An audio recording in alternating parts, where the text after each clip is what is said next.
Howdy, everyone. My name is Christy McKinley, and I serve as the National Conservation Desktop Team Lead on the National Headquarters Conservation Planning Branch. Before we get started with today's forum, let's do a little housekeeping. The team's live event, it allows us to share one-way video and audio with you. If you'd like to turn on your closed captions, all you have to do is select captions, subtitles on in your video controls. If you need to pause the meeting, just click the pause button, which is found on the lower left corner of your screen. You can then click the button again and play from where you left off, or jump to real time by clicking live, which is located next to the play button. Finally, we are recording the session in case you experience technical difficulties and for any employees that are not able to attend today's event. You may access the recording after the conclusion of the event by clicking the same link you used to join the meeting, and we'll also post the videos, QA, slides to We Are NRCS SharePoint site. Now let's move on to today's forum. This is our third topic in our three-part series, open to everyone and anyone to learn about CD and CART. We are pleased to announce we had over 2,100 participants attend our CART Geospatial Ranking Forum in September. Today's topic is new CD CART features for fiscal year 25. There are several new features and enhancements planned for fiscal year 25 that we weren't able to cover everything in 90 minutes, but I'm excited to share some of the big ticket items that we are covering today. Document management system, NRCS registry, CART assessment, environmental evaluation tool, compliance reviews, and conservation plan signatures. Now I'd like to turn it over to Aaron Lauster, Conservation Planning Branch Chief and CD CART business owner.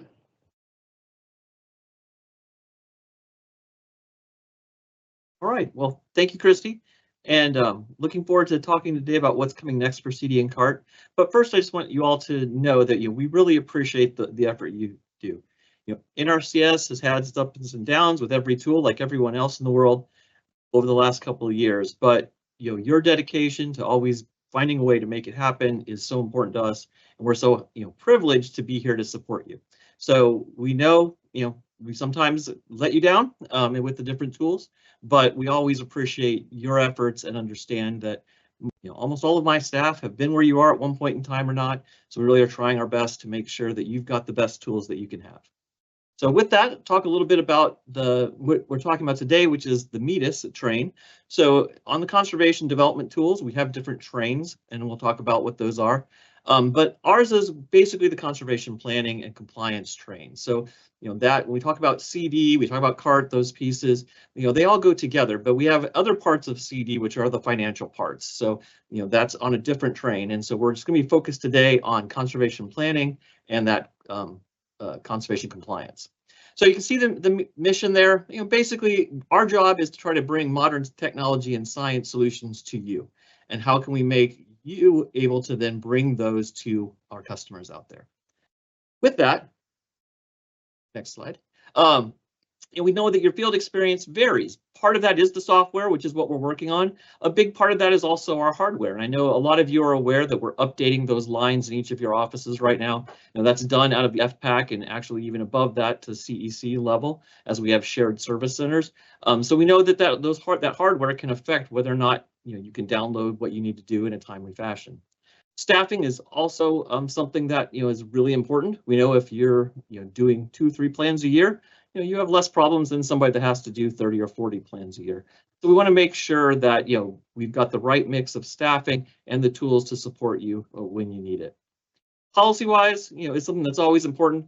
Sometimes we look at a software issue and really it's the software is just implementing the policy that exists. So we really need to look at that underlying policy and make sure that we've got an as efficient process as we can. Then of course the state program.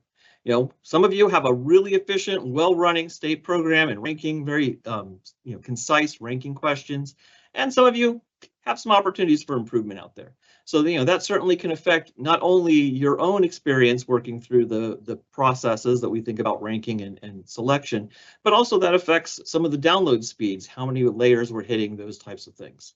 And the last is training. And so we know we've brought on thousands of new employees over the last 2 years. Are they getting the training they need? Are we providing our existing staff with training for new tools? So that's what we want to make sure that we really are trying to help with all 6 areas. Some of those things are within our control, and some of those we can certainly help you with.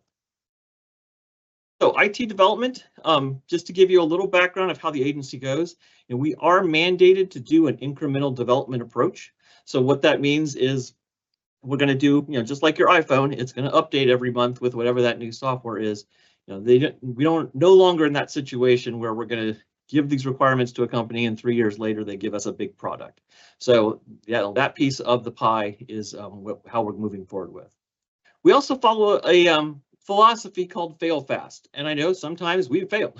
But what we want to do is with this incremental approach, that failing fast lets us change direction. So we don't wait 2 or 3 years to say, this is probably not delivering what we intended it for it to deliver. So FPAC, the broader environment there, has chosen what we call safe agile, and we work in incremental frameworks. And so today is exciting because it's also our what we call PI planning. So this is when we decide what are the things that we're going to work on for the next 3 months. And so that happens every 3 months. So as we get feedback to us, those ideas are going to go into these future developments every 3 months for making that development happen.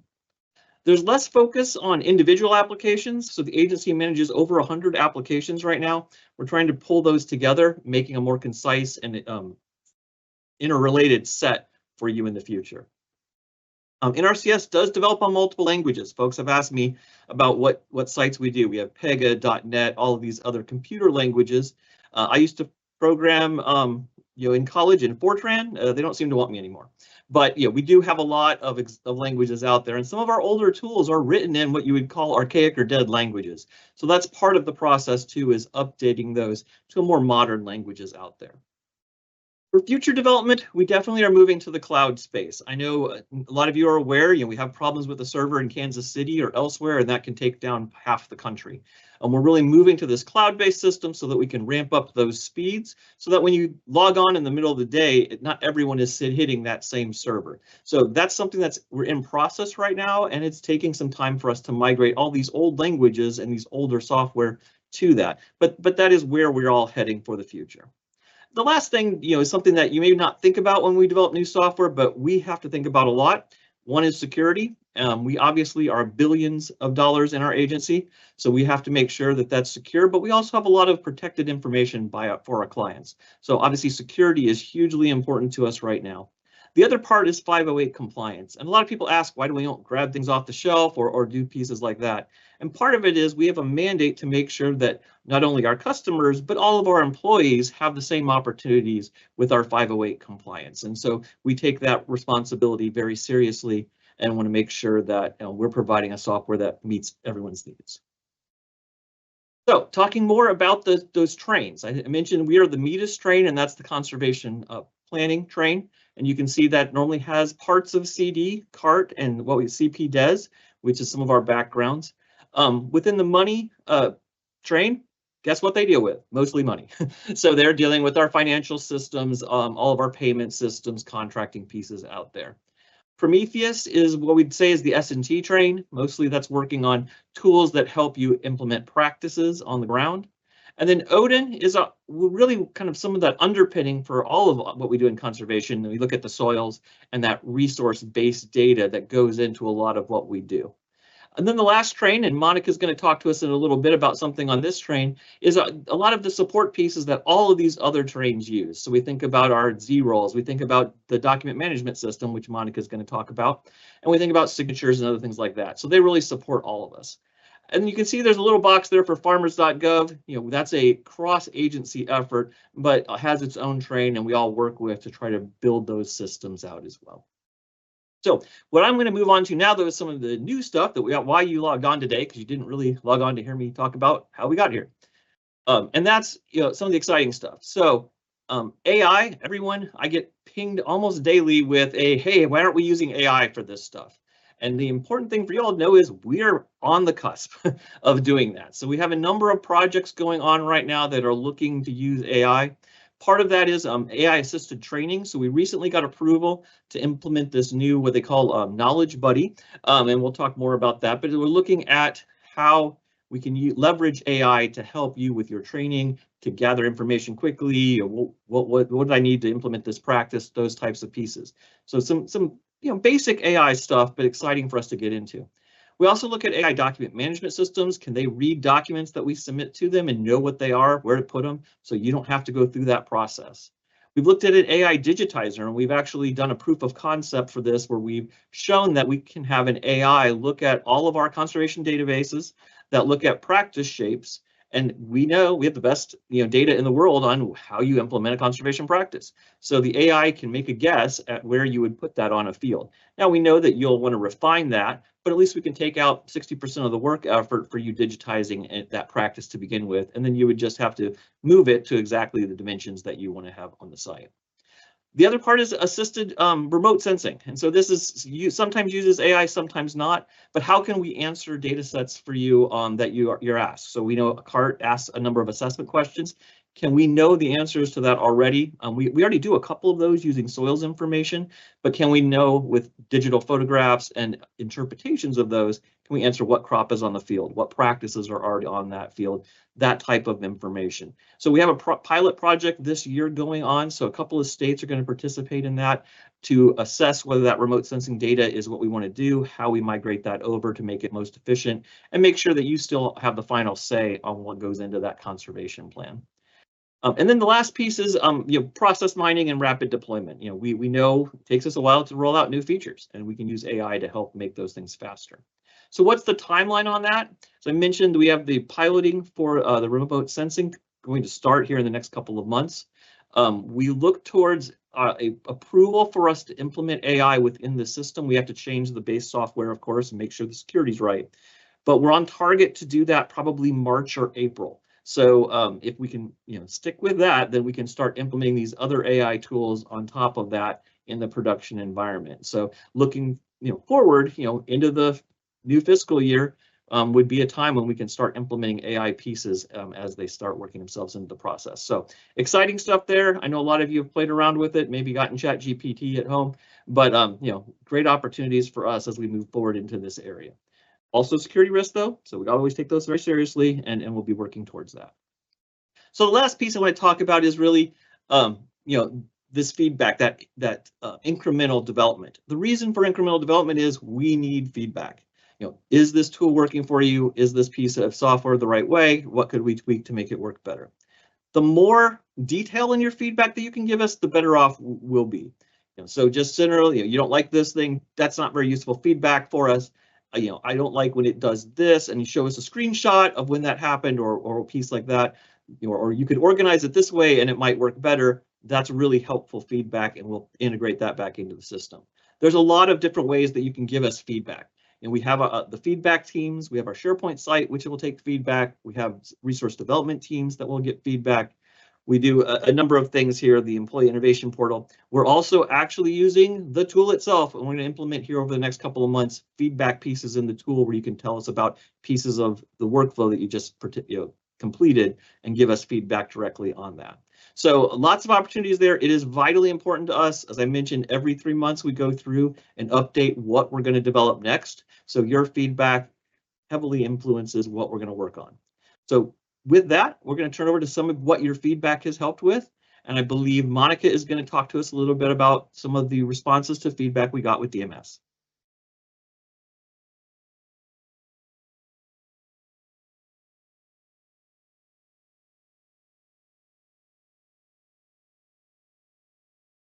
Oh, I'm just going to interrupt the live for a moment. Monica, we're not getting your audio feed. Got it. Sorry about that. No worries. Thank you so much. All right. I am Monica Weimer. I am the DMS business owner. I'm going to talk to you today about some of the improvements we have in store for DMS. I have some great news to share. We've actually gotten some additional funding for fiscal year 25 to make more enhancements to DMS. I know that I've gotten lots of feedback from users that DMS might not be your favorite. So we're going to try to do our best to try to make it better. So in that spirit, we've been looking at enhancement suggestions from all over the place. One of the places that I didn't hear Aaron mention was ServiceNow tickets. So we get ServiceNow tickets sent in when users are experiencing problems with uploads or a workflow isn't working the way they expect. Maybe they think the software is broken, but it was really designed that way. And we need to improve the way the flow is going in order to make users not think it's broken. We get a lot of feedback and suggestions from field users. Most of the time that those come in through your state business tools coordinators. Including surveys. We'll talk more about a survey here in a minute. We also get a lot of requests from integration from other CD workflows. So we'll hear a little bit later about some improvements to CART that may include integration with CD, the CRP workflow, GRASS, etc. We want to make it easy for you to upload your documents from where you would create them naturally. Priorities from leadership, of course, affect our decisions. And then sometimes our software developers notice inefficiencies that could be improved, and they send enhancement suggestions and we implement those. One of the main things that we've been working on lately is analyzing the feedback that we received from a survey that we did in September. So the purpose of our survey was to collect information about CDDMS use and the preferred enhancements with the goal of helping to simplify DMS and improve its efficiency. So that survey went out to the state business tools coordinators. Some of those chose to send it out to their field staff. Others gathered feedback from their users and sent it to me compiled using this feedback.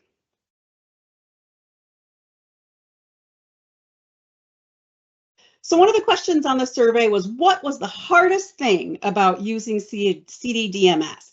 And this word cloud came from the responses. You'll see things like time and slow and multiple.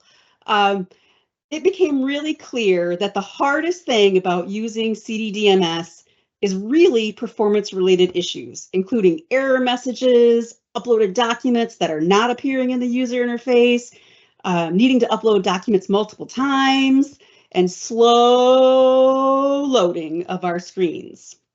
So our enhancement, we plan to address the issues that are under our control, right? So Aaron talked about some of those things that are not under our control, like the network, but we can do things to help improve DMS from within the software itself.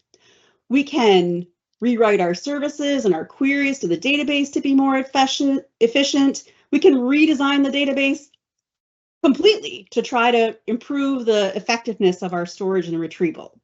So those are the things that we're really going to concentrate on first. So I'm going to talk about some more enhancements, but really what we're going to focus on first is performance. So the survey also asked about 6 of the top enhancements that we had suggested from business tools coordinators and all of those other sources.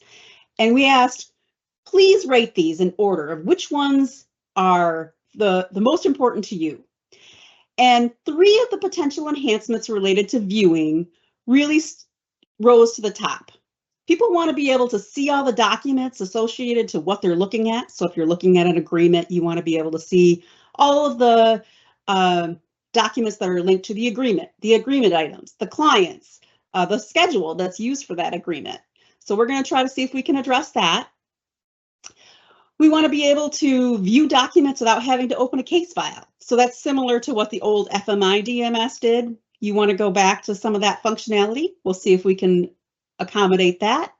And we want to be able to search by agreement number without the need for that location information. And again, that's something that FMI DMS used to do well that we need to work on improving in CDDMS. So some of the potential enhancements related to uploading documents, again, 3 of these came to the forefront. People want to be able to drag and drop files to upload. We want to be able to automatically upload documents wherever we can. So from conservation products, from CART, from environmental evaluation, etc. And then people also want to be able to upload multiple documents at a time. So that last one, we really got to get the performance improved first before we can address that last one. But it's on the list and we're looking at ways to how to do it. So for the next few releases, some of the things that we're trying to work on include, like I said, performance improvements. That will be an incremental approach. So from each release, hopefully you'll start to see a little bit of improvement and then a little bit more and then a little bit more. We're going to do our best to try to eliminate all those upload errors that we're getting frequently. I know it's just a killer of your productivity. We're working on integrating with CART. We're working on integrating with the plan approval and e-signature process. One that I know is coming up real soon is adjusting the ability to upload documents that have special characters in the file name. Like Windows will let you have an ampersand. Why won't DMS? Well, it's going to soon. We're also going to try to eliminate some of the unnecessary information messages. Those appear to be errors to some folks when they're really just trying to inform your decisions, and it's really not very efficient. So I'm not going to read all of these to you. You can look at them more later, but just wanted to put up some of the more recent things that we've been working on. So what else are we going to do? So I'm new to DMS as the product owner. One of the things that I've noticed in the past is that there haven't been a lot of training opportunities on Conservation Desktop. So we're going to try to increase the training on the Conservation Desktop DMS. I'm going to work on the lesson plans. I looked through those not too long ago, and they could definitely use some help. And then one other thing that came to the forefront recently is potentially incorporating e-signature capabilities similar to what you're doing with Box and OneSpan right now. So rather than having to go out and put your files in Box, send them to your producer, have them sign it, you get it back via Box, and then having to upload it to DMS, we're going to see if we can streamline that whole process so that we can have the same functionality and have the documents automatically be stored in DMS to eliminate some of those extra steps. So those are some other things that we plan to work on. I think up next, we have Charlotte Brewster with NRCS Registry. Yes, thank you, Monica. Hello, everyone. My name is Charlotte Brewster, and I am the National TSP, or Technical Service Provider, Program Manager with the TSP branch. The TSP branch has been established for just a little over a year, and our main goal is to collect applications and manage the certification of our certified TSPs. So what is NRCS Registry? NRCS Registry is the online application tool for which we manage the certification of not only individual certified TSPs, but businesses as well. Next slide. Who utilizes this online tool? Well, there's two portions. The first portion of NRCS Registry is the internal application portion. So folks can become a TSP by entering their credentials into NRCS Registry and manage their certification. Organizations and entities also apply to become certified as an organization or entity and associate with a certified TSP. State coordinators log in to NRCS Registry to review applications and make recommendations on these applicants. Regional coordinators, which are our staff at the TSP branch, also triage those applications and make recommendations to ultimately the regional certifiers, who are also on the TSP branch, who make the final decision whether an applicant can be certified or if their application doesn't meet the credentials, they would be deferred. So the portion that's most likely going to be utilized by most folks is the public-facing website, which is called Find a TSP, or Find a Technical Service Provider. The general public, as well as many folks in the field office, use this online tool to query certified TSPs that are located in their states and can provide technical services for certain activities or conservation plans. Next slide. So what's happening with registry? So we have a brand new NRCS registry that's so close to being released. We're working on the final details and putting the bow on it. Improvements include many things. It's going to be easier to navigate. We're looking forward to a fast track renewal process where TSPs just have a really easy breezy renewal process. You know, they've maintained their certification. The 3-year certification period comes up and they just want to roll on through and maintain their certification and the location. So we're excited about that and looking forward to hopefully retaining a lot more TSPs with that fast track renewal process. Less clicking, less redundancy for not only the TSPs, but the reviewers as well. An upfront orientation screen so that folks only have to provide their orientation course one time during the application process and not for each and every technical service they would like to provide. We're still gonna, you know, obviously build this new registry and have built it on just creating a reliable TSP certification. But the real star to the show is the fact that it will be on the Pega platform, and that will enable us to make many more improvements in the future in communicating and working with other tools in NRCS and making it easier for the user. This is just a really quick screenshot of what that experience might look like for an applicant.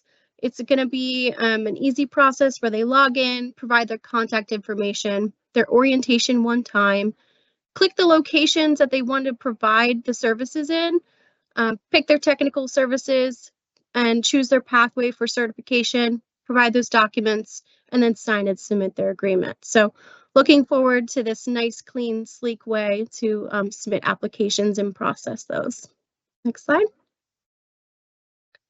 Again, this is the public-facing portion of NRCS Registry, that Find a TSP. This is where field offices will likely query, you know, whether the practices or states that they have a client that needs a service, you know, by a certified TSP, and they'll be able to search widely. This may look a little familiar because we currently have a Find a TSP website, but again, this is querying from our new Pega platform, so it'll be out soon. Next slide. I want to put the word out there that we have staff on the TSP branch that are ready and willing to help. I call them our customer service stars. We have 3 regional coordinators, and you can see on the map, depending on where you are, it is either Peter, Miguel, or Stacy, and those are folks to have on your Rolodex or your information right there by your desk if you're needing assistance with a TSP program, whether it's you know, helping an applicant through the process or trying to find out where TSPs can help your state fill in the gaps. Next slide. I wanted to put this out there since so much is happening with the TSP branch, but we have a SharePoint site and we also have a public page. If you haven't visited our public page, I highly encourage everyone to do so. But we will be posting training for our new NRCS registry and lots of great documents to aid along the way as we transition to this new registry. So my last slide just kind of concludes where we are today and where we're going, and then the future vision for NRCS registry. Where we are today, we're working on getting that new registry out and ready for folks to utilize and create that application certification management. And then also release our public website so that folks can find their certified TSPs in their area.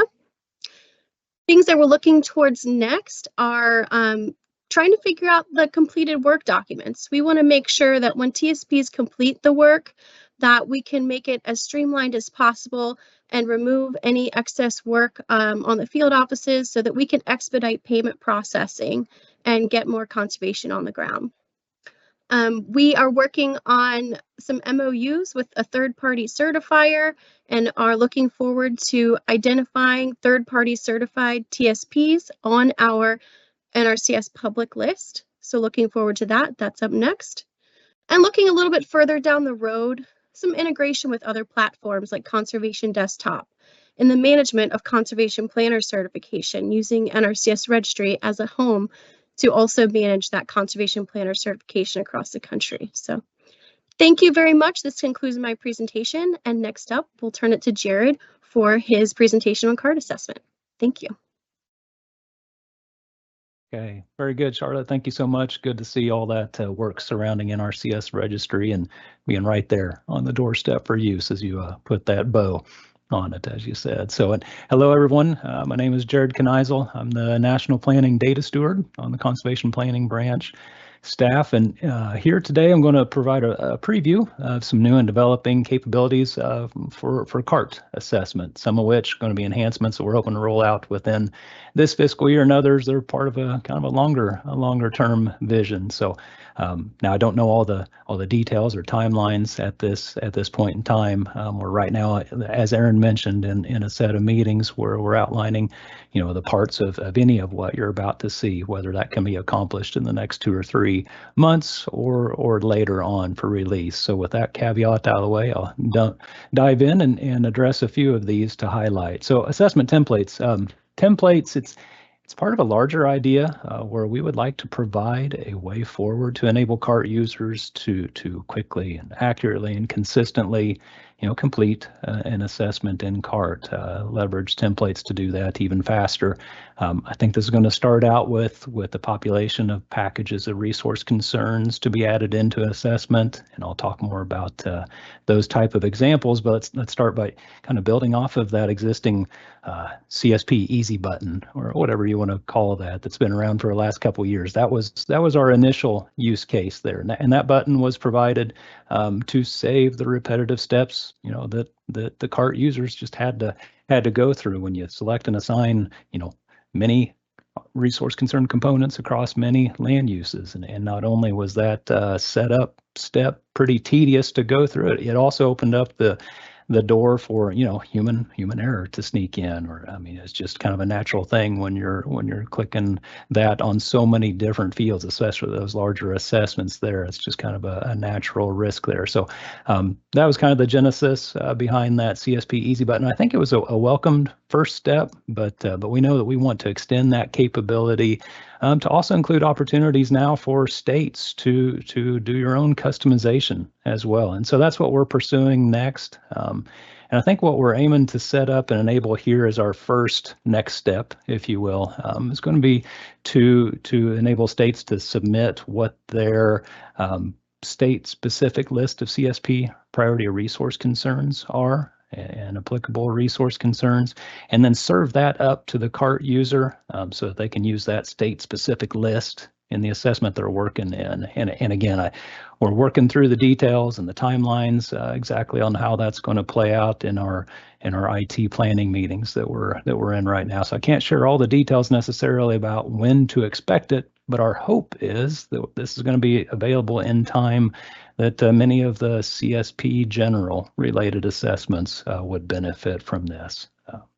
But beyond CSP, we've also targeted some workflows to support conservation reserve program processes as well. So for example, using the information that we can glean from the CRP requests in Conservation Desktop, should be able to extract, what CP code is being dealt with, and then pre-populate your CART assessment that ought to bring in those pertinent resource concerns in alignment with that CP code. So if you got a CP1 or a CP2, CART should pre-populate those related resource concerns. If it's a CP42 for pollinators that you're dealing with, that should bring in terrestrial habitat as an example, and so on. So again, that's kind of another use case that we're kind of identifying and working towards.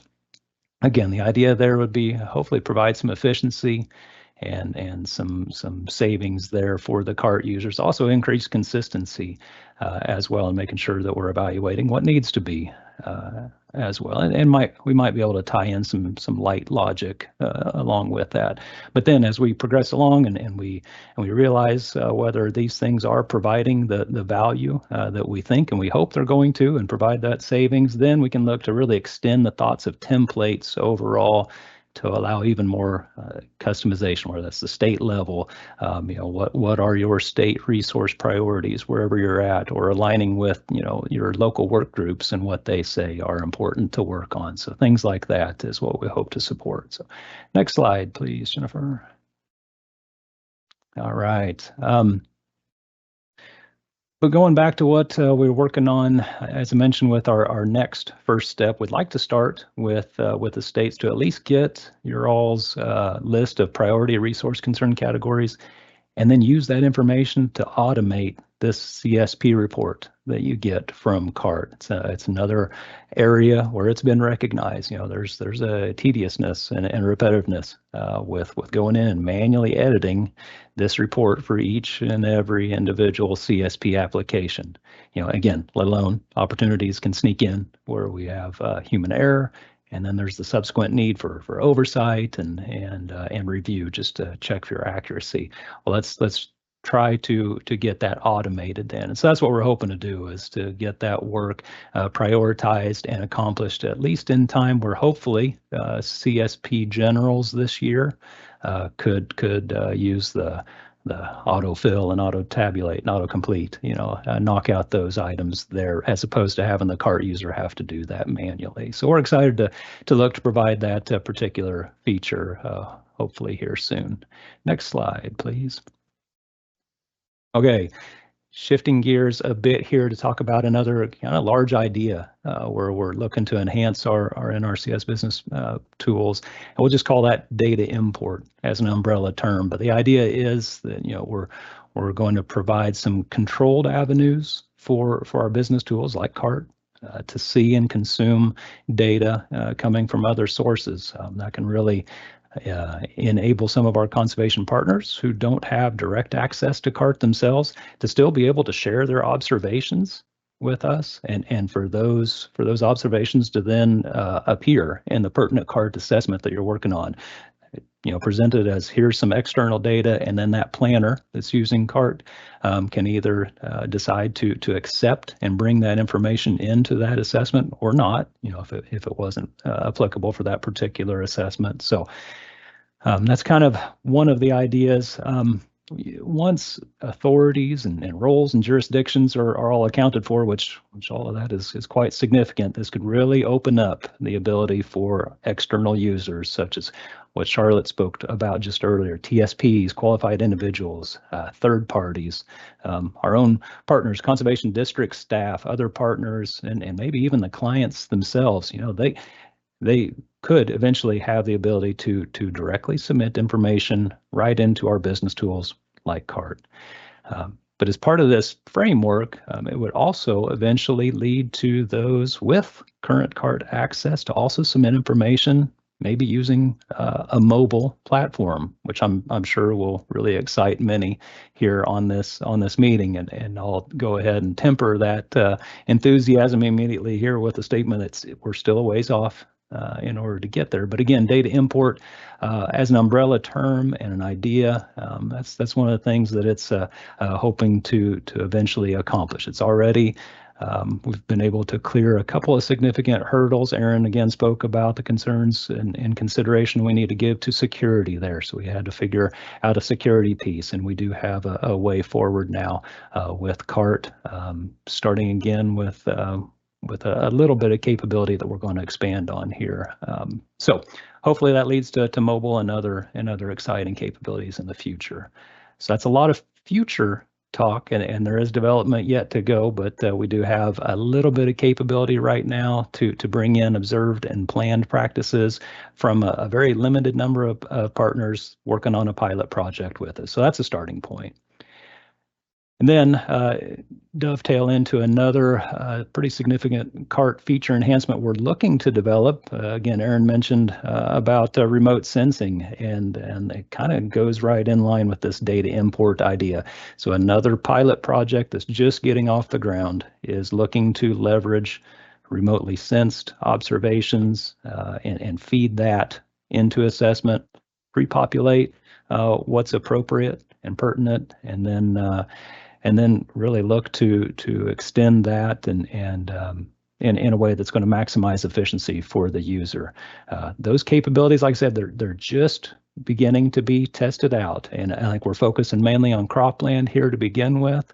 So it'd be, I think, things we should be able to do: identify crop rotations what sort of tillage regimes are being used, the presence of certain conservation practices. Cover crop is one for sure, but also, if we're doing crop rotations, 328 could be 329, 345, and maybe some other recognition of some more permanent practices like a filter strip or a waterway or terraces, and just bring those in as well. So again, looking for ways that we can leverage technology to improve efficiency, save you some clicks, improve consistency as well. But I do want to stress here in this message that we're not taking, the final decision making away from the responsible conservation planner. If a cover crop was recognized in years past, being remotely sensed, but that ground has just changed hands, and now cover crop is no longer going to be part of that management system going forward. Well, that's an instance where the planner has that knowledge, remote sensing would not, and so that flexibility to let the planner have the ultimate say is going to be needed accordingly. So again, more to come on that. There is another pilot project that we're looking into this, and we'll just see what opportunities and benefits may be, and how we might eventually pivot to maximize technology. So, and with that, that kind of concludes just a handful of the preview items we wanted to highlight for CART assessment in fiscal 25 and beyond. And I'm going to be happy to turn the conversation now over to Matt Flint. He's going to touch on CD's environmental evaluation. So take it away when ready, Matt. Thanks, Jared. I know you've got CART headed in some good new directions. It's my privilege to share information about where Conservation Desktop is leading the environmental evaluation new opportunities. So what's going to happen in FY25 is we're going to provide a new alternative way to produce the environmental evaluation. Just like a quarter has two sides that look different, spends the same. We'll have two environmental evaluations in FY25 if you're involved in the pilot, and in future years, but you'll still have the CPA 52. We're not building a replacement to the 52. We're building a nationally approved alternative to the NRCS CPA environmental evaluation worksheet. Next slide. So what you can expect to happen in FY25 is that some states will have an opportunity to pilot this new Conservation Desktop environmental evaluation. I'm going to call it CDEE for short. This piloting opportunity is a new tactic for NRCS Business Tools release. We know that that's an important consideration for a tool like environmental evaluation that affects many users, many uses. There are many EEs produced in a year. So we want to use this piloting strategy to provide state leaders and trainers time to get familiar with the tool using lower environments, provide the training, ask questions, provide feedback. We want them to be able to produce supplements to their state-specific special environmental concerns guides if they want to. We want them to have time and space to update state policy if they need to do that as a consequence to take advantage of this opportunity. And we want them to have time to develop and deliver training for field offices so the transition's smooth. This strategy also allows national leads to work with IT developers and get the opportunity to take the tester feedback from the pilot, correct defects, and refine future features just to give a better transition to a mainstream tool with lots of uses. So to carry on, I'll give you an overview of what you can expect with this new tool. If you're involved in the pilot, I'm going to do a top 10 list counting down from number 10 is this tool stores environmental evaluations at the Conservation Desktop case level. At the case level, you see a library of the environmental evaluations that have accumulated there. This comes from the premise that we do a lot of progressive implementation, but we might also do longer range or master plans that we want to pursue. This enables planning at any scale, any intensity, to make that evaluation. It also includes capabilities that we learned are important based on some interviews done with field offices. One of those is the capability to copy. Nobody wants to start over from a blank EE every time they need to start one. So you will have a capability that's shown on the right side of the screen to copy an existing environmental evaluation in a case. You can send it to the copy to the case that you're already in, or you can send it to a different case, maybe because you're implementing a similar system, but on a different piece of ground. There's also the capability for you as a local user to designate an EE as a template. And you can do multiple templates, but say you're in a field office that has a lot of CRP practices. Maybe you have some CP1, some CP2, and some CP21. You could have templates for all three of those. And those templates that you designate follow you as a user to different cases. They become part of your preferences for CD, so that when you want to start that EE, you could start it from a template rather than starting it from a blank or having to wonder where did I go to get that one I did before that I want to reuse. Templates enables some streamlining. Next is number 9. This new tool will allow you to keep the CD map view open on one window when you open the environmental evaluation in a new window. That enables you to interact with CD's map layers, to do your reconnaissance, to do your pre-planning, to do your scoping while you're working on the documentation for the environmental evaluation record. Next is number 8.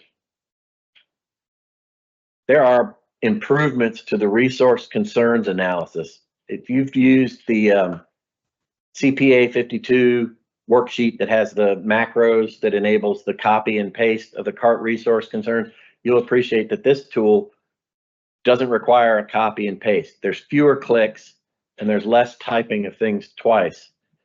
There are automatic connections with the CART assessment and its results. As soon as you associate your EE to a practice schedule that has an assessment, the assessment results come into the environmental evaluation, and they help you document that the resource concerns have already been assessed to a large degree with your CART assessment. Testers who've worked with this tool in lower environments, even last week, were saying it's pretty intuitive and easy to use. It has a familiar look and feel. It's not a difficult crosswalk from the CPA 52, which we've become familiar with. But there are going to be some streamlining improvements. Next is number 7. Number 7 is on the special environmental concerns page. Up top right corner of this screen is a green arrow pointing to a link that says View State FOTG.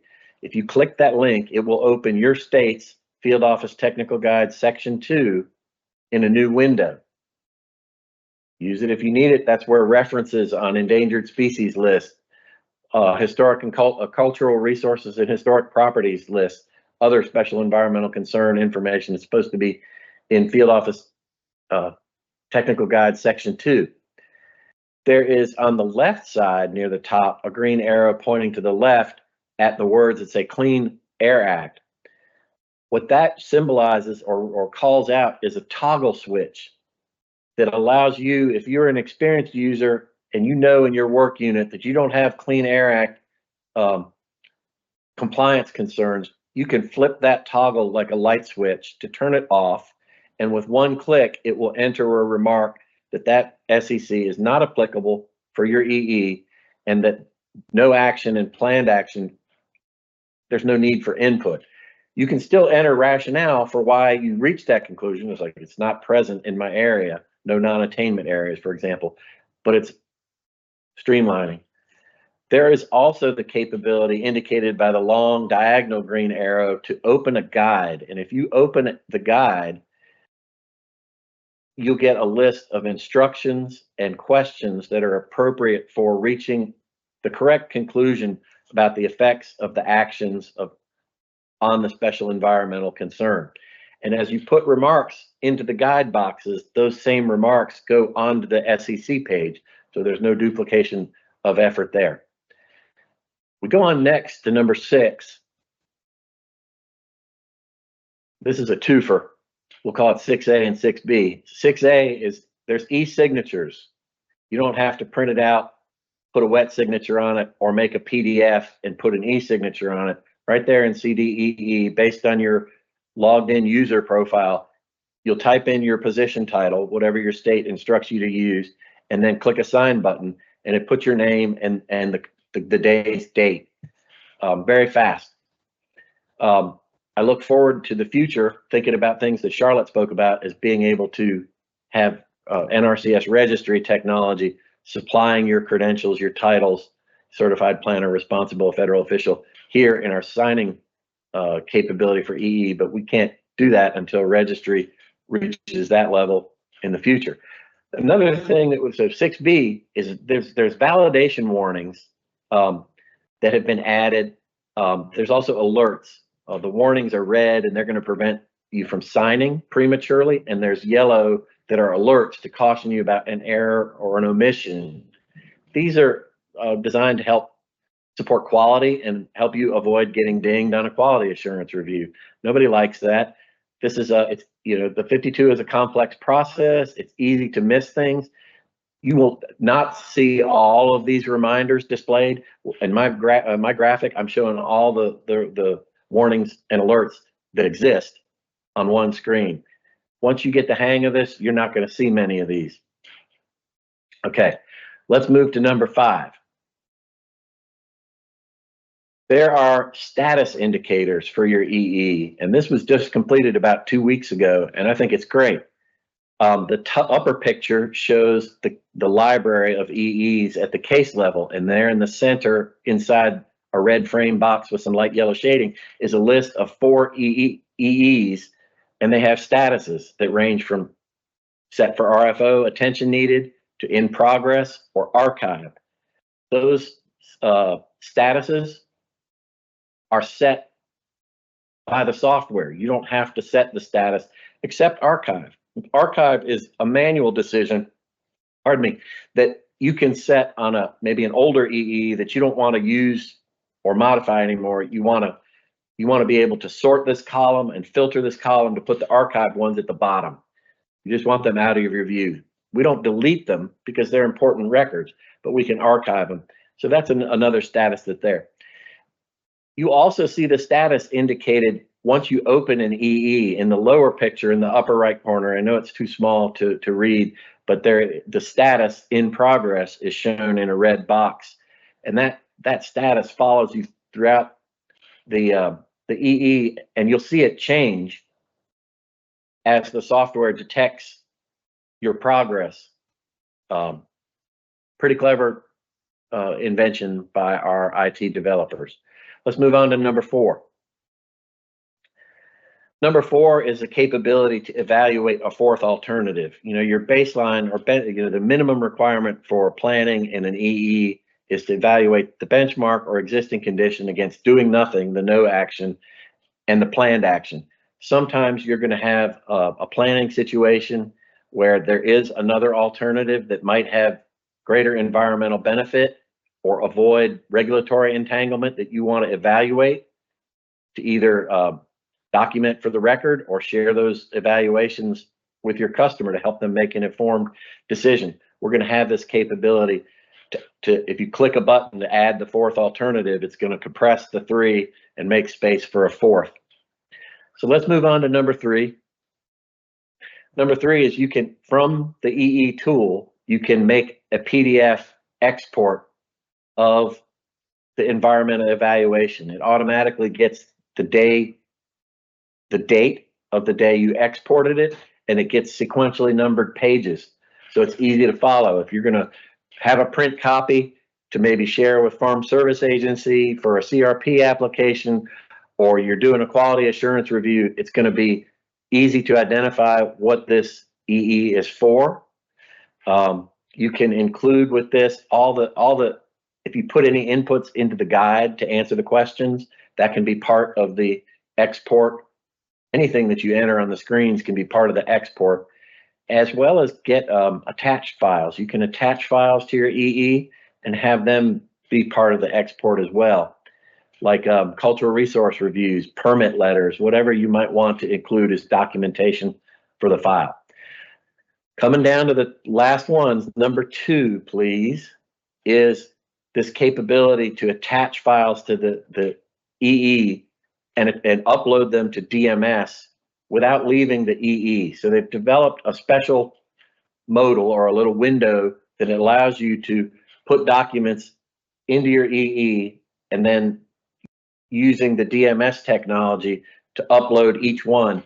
The beauty of this is it's not a requirement to use it, but it keeps files that you've uploaded connected to the EE that they are supporting, and they never become lost from one another. It's just a good business practice opportunity. And number 1, my favorite, and I hope you appreciate this too, is when we move away from the spreadsheet as the means to document the environmental evaluation into a web tool, the data that you produce using CE accumulates value. And it accumulates value because your data is no longer isolated in a spreadsheet. It's in a big library with other EE data. Have you ever heard that quote that's attributed to Albert Einstein that says, repeating the same thing over and over again and expecting a different result is the definition of insanity? Well, accumulating the data for the EE is a way for us to recognize where our risks and opportunities are as an agency to maybe do more streamlining. When we get the data in the system, we can do things with it, like enabling new features like tasking to help get assistance from a cultural resource specialist or a biologist, work lists that help you manage the EEs that are in your field office or your work unit, generate reports that support management decisions, many things you can get out of reports. Greater integration with CD spatial data and other sources of data. Like in the future, you think about a capability to perhaps build connections to data sources that NRCS doesn't own, like the EPA's Environmental Justice Screener or the Fish and Wildlife Service screening tool for endangered and threatened species, as well as the capability to import and export data for the EE. Now that we've standardized it and every data element has an address in the system, maybe we can in the future leverage opportunities like Jared explained for import and export of data. The other thing that comes away from this is leaders in NRCS, in your area offices, in your state offices, and in national headquarters, get data to make decisions. And everybody likes data for making decisions. It influences decisions about operations. Where's the workload? Who needs help? Program decisions. What's ready? What's shovel ready? What might take a long time to get through regulatory entanglements? Policy decisions. Maybe there's more streamlining. Maybe there's opportunities we can't even conceive of because we can't see the whole picture right now. And of course, outcomes reporting. We're going to be able to tell our NRCS story of conservation a little bit better with this tool. So my last slide is about what's going to happen next. The project code is about to go into release at the end of this month. One of the consequences that's going to happen as part of our transition to the new tool is that the CART SEC survey action button is going to end. And I want you to know about this in case you're in a state or a field office that uses this technology, because there's a workaround. So in the picture on the bottom is what I'm talking about. There's the CART is open. The actions drop down includes, it's in the red frame and has a yellow arrow pointing towards SEC survey. That SEC survey line is going away at the end of this month. So if you're a state that's been using that SEC survey to document your consideration of SECs and appending that to the 52, that's not going to be possible in November. You'll have to fall back to using the NRCS CPA 52 to record your SEC determinations. And the replacement, is going to be CDEE version 2, this thing that I've been telling you about. That won't be an opportunity until we can include you in the pilot or make the code available to all users. So that's my story about Conservation Desktop's new environmental evaluation. And I'd like to pass the presentation over to Jennifer Chen to talk about Conservation Desktop and compliance reviews.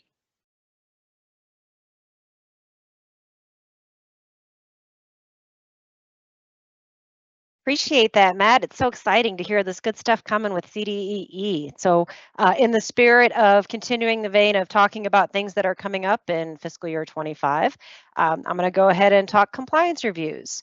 So good morning, good afternoon, everybody. My name is Jennifer Chen. I am a natural resource specialist with the planning branch and also serve as a product owner for the compliance review development work into CDE. Also, just want to shout out that we have David Manthei with us as well with the Ecological Sciences Division, who's on standby in case there's questions that pop up, and he supports the National Food Security Act manual policy side. So with that, let's jump in.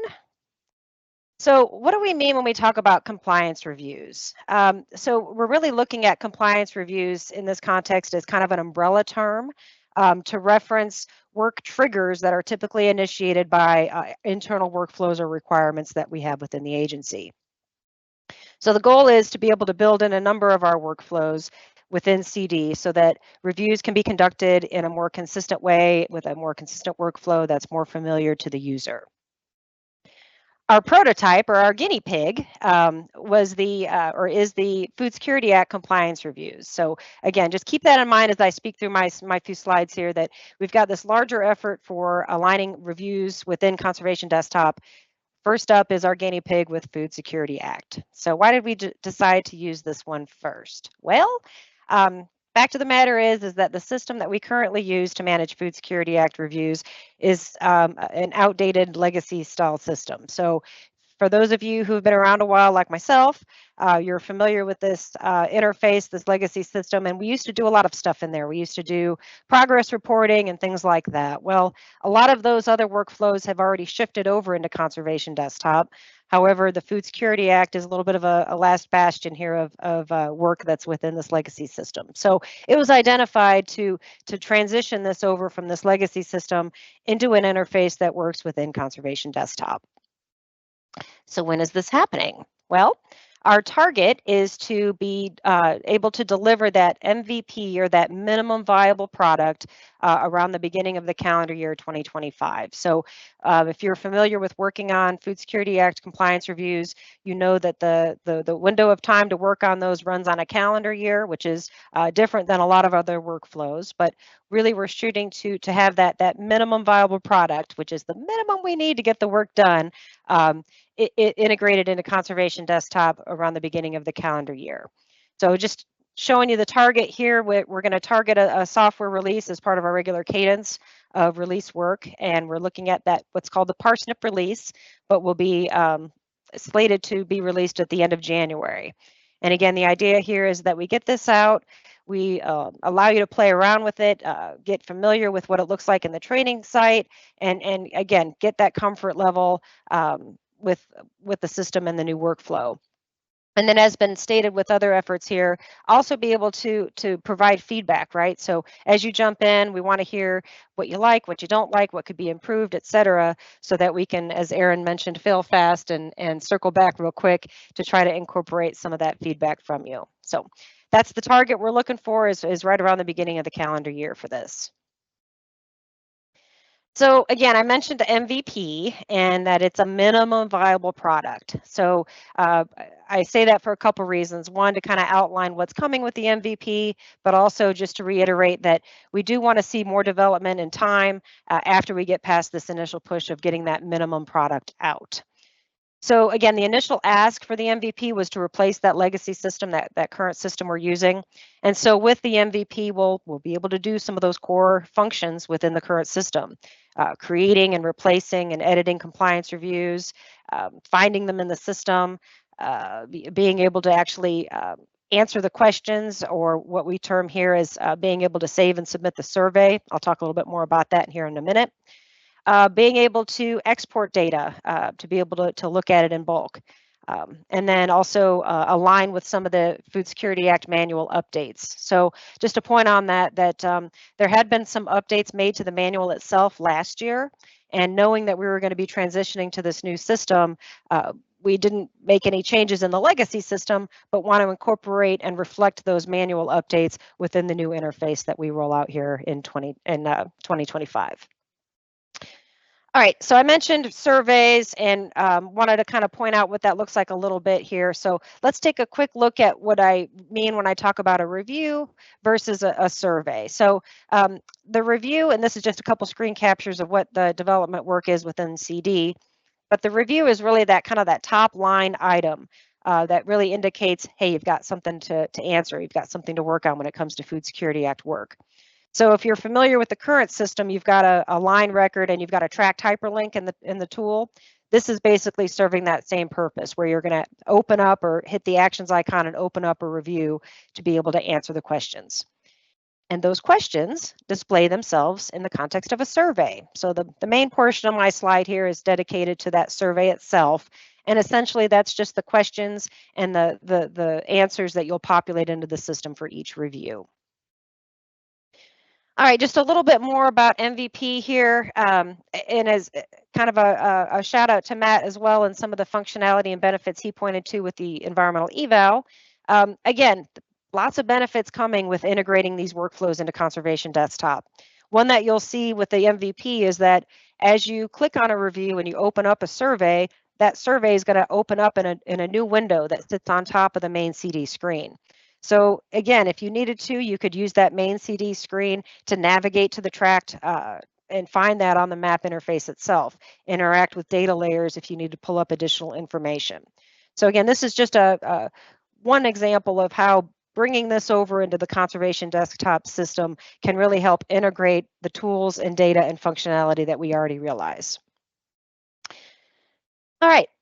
So again, I said MVP, I said it's kind of bare bones and we're placing that legacy system, but we've got eyes on the prize, and it's a bigger prize than MVP. So what we also want to do is we want to integrate some notification letters, correspondence, documents, etc. Looking at migrating historical data from the legacy system into CD so we can finally put the old system to bed. And then also look to integrate with other data and workflows within the system. So again, I mentioned a compliance review for Food Security Act is our guinea pig, but we've got additional reviews on the radar that we want to implement as well with regards to supporting easements work, CRP, and our FAPD related contracts as well. So excited to see that coming through, and you'll hear and see more on that as we get closer to release. But with that, I will go ahead and turn it over to Crystal Runge to give us an update on maps and geospatial tools. Crystal? Thank you, Jennifer. Yes, I'm Crystal Runge.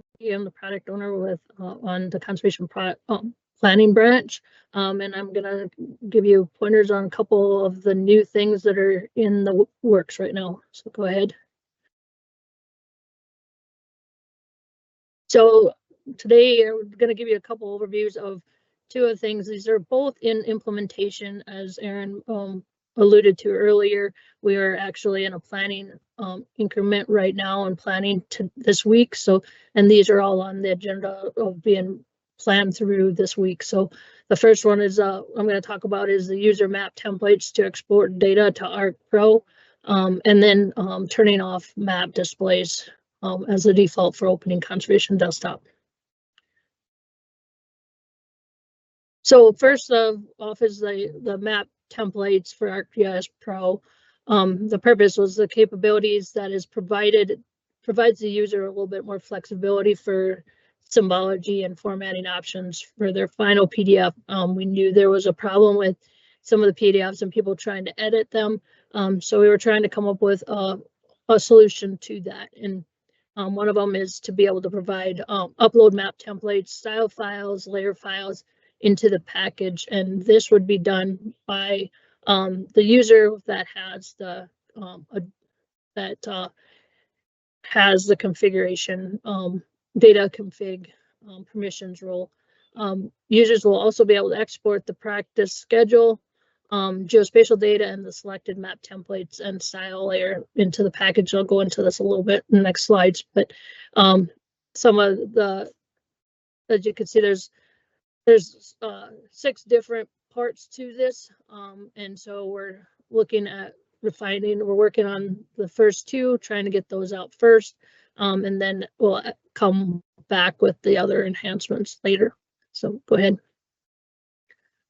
So the first one with the uploading of the map templates to CD, this will basically allow the uploading of maps to the package with the geospatial data. Right now, when you open the Mac package, there's an APRX in there, and it kind of is a little tricky as to getting that to work. So we're hoping to be able to have states be able to upload their map templates for their specific state, any style files, layer files that they are using for that state, and then that would download into the package with the geospatial data. This would provide a little bit more flexibility when you're generating your conservation products maps, and we'll be able to download any preloaded layouts that have been used by the states.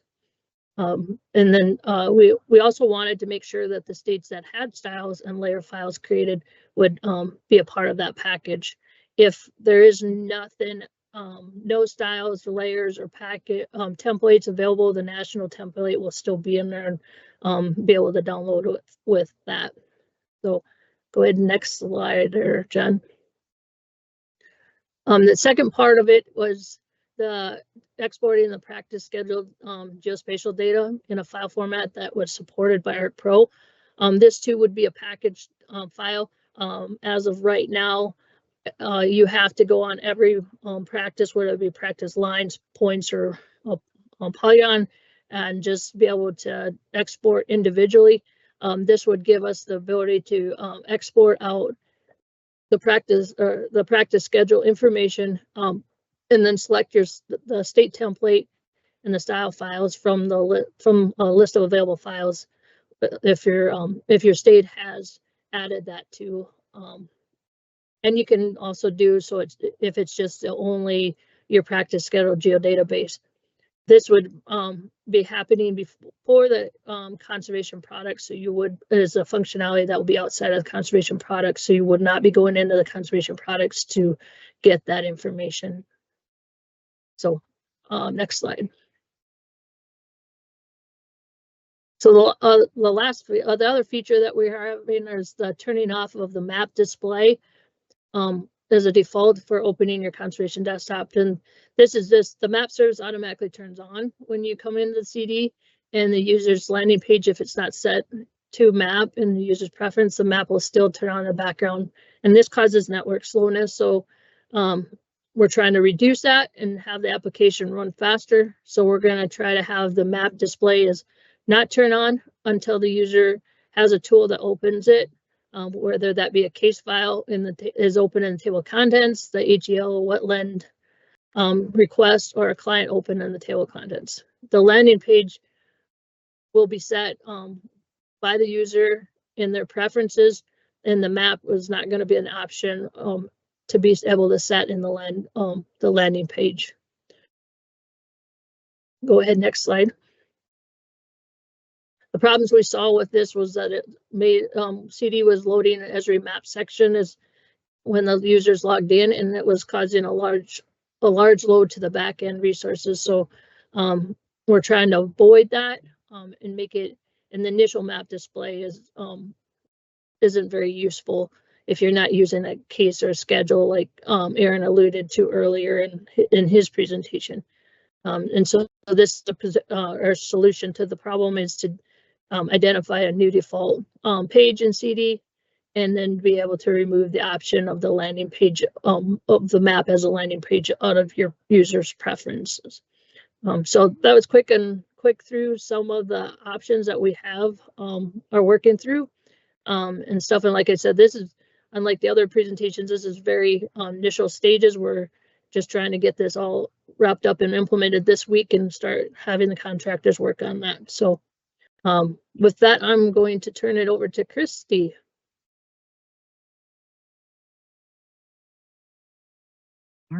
Thank you, Crystal. Exciting things coming for MAPS. So I'm going to kind of change directions, and we're lastly going to cover managing new customers.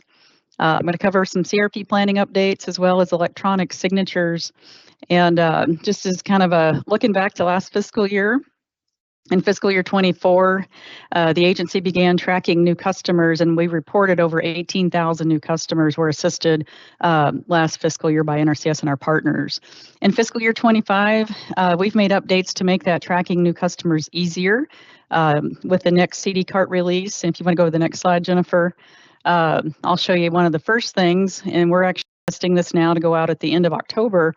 But one of the new things that we have coming is you'll be able to edit new customers that are not USDA participants, also known as non-USDA clients if you use desktop. And you'll be able to do that by selecting a new customer fiscal year from the client details page in this client search. If you go to the next screen or the next slide, Jennifer, even better, we're also adding the ability to identify active USDA clients without creating that non-USDA client desktop and tagging them under client actions as a new customer in the fiscal year they became a new customer. And so this will allow you just to go into the table of contents and do that. These changes will also carry into the client summary report. So if you go to the next slide, what this enables us to do as an agency is to track how many new customers have had a conservation plan, completed a CART assessment, an HEL wetland compliance request, a compliance review, and then applications and agreements from ProTrax or CDAA. So that does a lot of things for our agency to really track those new customers. All right, we're going to move on into CRP. As you know, CRP practice schedules was released in desktop in fiscal year 24 as being required for all new CRP offers. Last fiscal year, our field offices entered over 1.3 million acres of CRP plans into desktop. That's the first time we as an agency have been able to track how many CRP plans and acres that were completed in our field offices. So thank you for all that hard work. One of the field requested enhancements that'll be coming out, and we're testing this as well at the end of October, is in the manage schedule page. You're now going to be able to edit the total acres for enrollment, and that way you can match with the FSA offer, and those are in cases where you have locked land units and we don't want you to do those contract mods. And then the other thing is that if you make changes to what land unit acres, so if you update the land unit boundaries, or if you add and remove land units to the schedule, it is automatically updated in the CRP land table in this managed practice schedule page. All right, next slide. So as you know, if you work on CRP plans, CRP is the first attempt to rebuild our task management system in desktop. And some of the tasks that were introduced last year were not auto-completed. And so some of those things like suitability and feasibility worksheets, returning documents back to FSA. So therefore, those have been removed in desktop until they can be automatically completed. This is another piece that's coming out at the end of the month.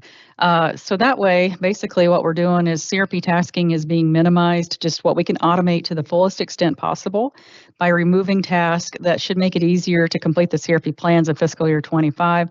You can see here, we're down to just a couple of tasks for CRP plans and one task for CRP status reviews, which is still optional to be used.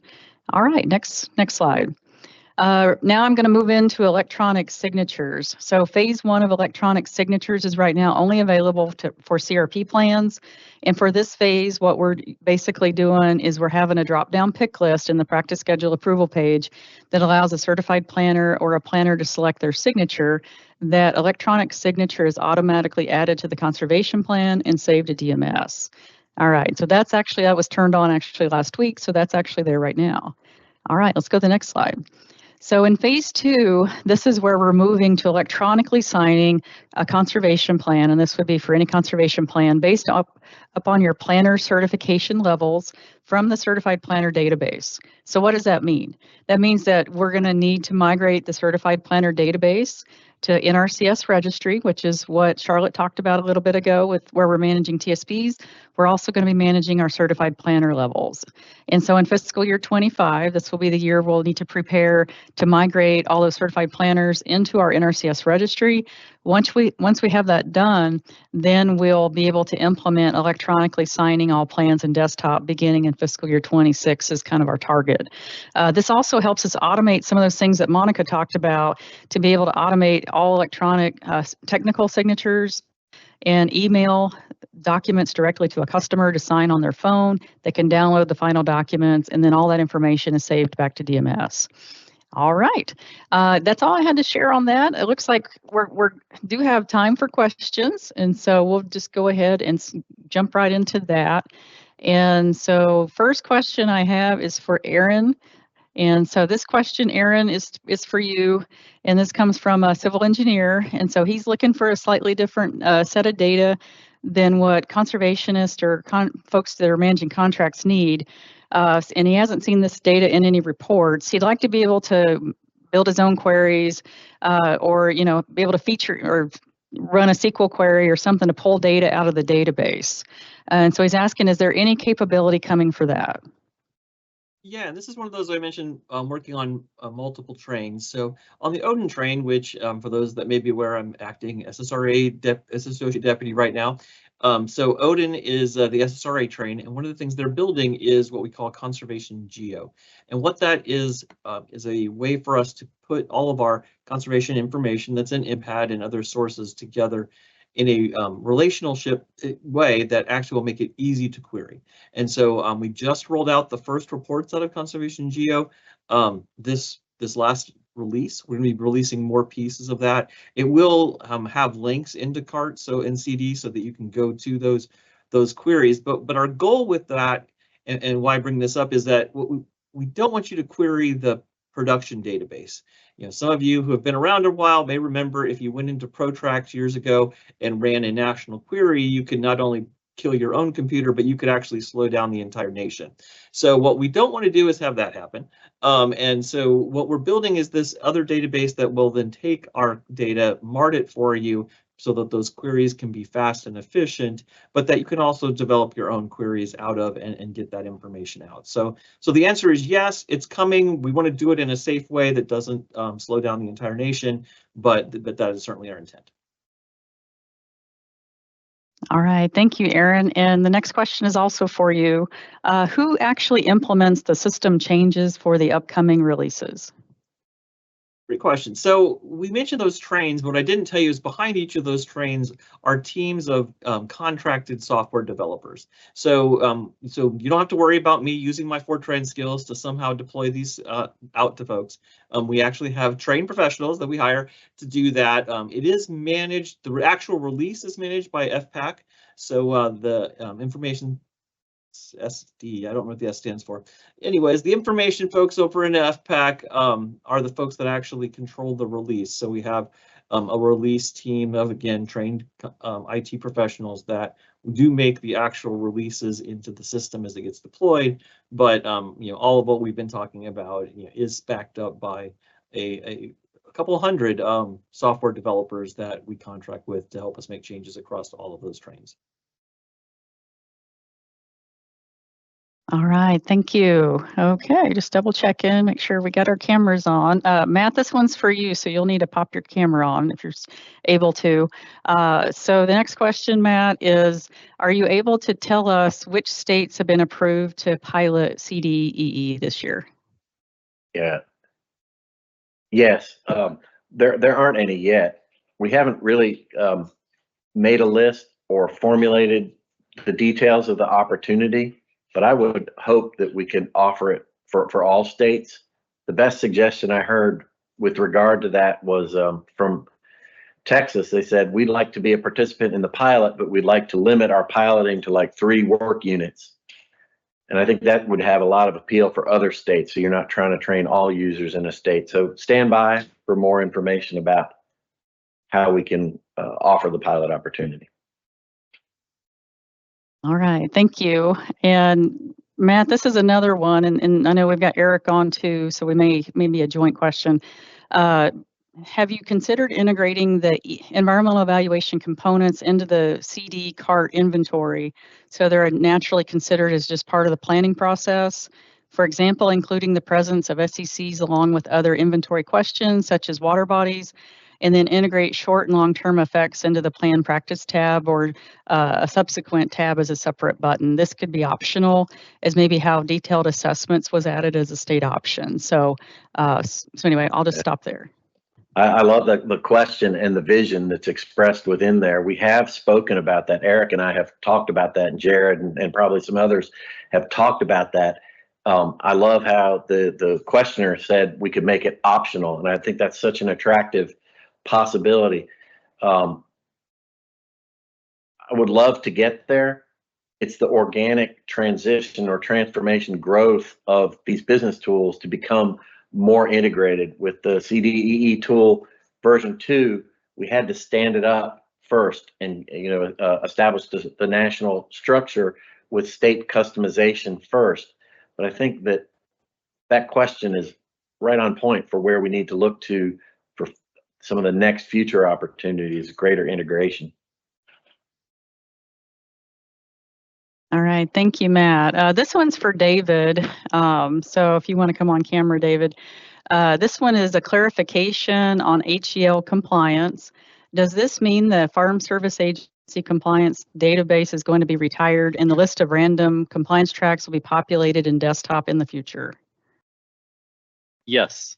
Yeah. So it's actually Food Security Act compliance reviews. That's what the FSA stands for in that abbreviation. But yeah, so the goal is for 2025, for that review year, that the national tract list, random samples, will be populated into Conservation Desktop, into a compliance review module, and the website that everybody has been going to for the past however many years will be retired. All right, thank you. The next question I have is for Jennifer. So is the compliance review modal mobile friendly? Appreciate that question. And I will say that as we look to integrate workflows within the CD, we've got multiple examples of when we're utilizing the modal option within CD. So I also know that there are efforts underway to make sure that we're optimizing the display of Conservation Desktop on a variety of different screen sizes and things like that. So moving away from some of those earlier efforts to try to make a mobile version, but looking at trying to optimize the existing workflows and the existing interface to be able to display on various screen types. So to that point, yes, that's part of that larger effort to look to improve the functionality regardless of or with variable screen size types. All right, thank you, Jennifer. And Crystal, you got a lot of questions for you. So we'll, I've got 3 right now, so don't go anywhere. The first question is, why does ArcPro need to be worked in CD? Many users have not had ArcPro training. Is this something that is planned for the future? Yeah, no worries there with the ArcPro training thing.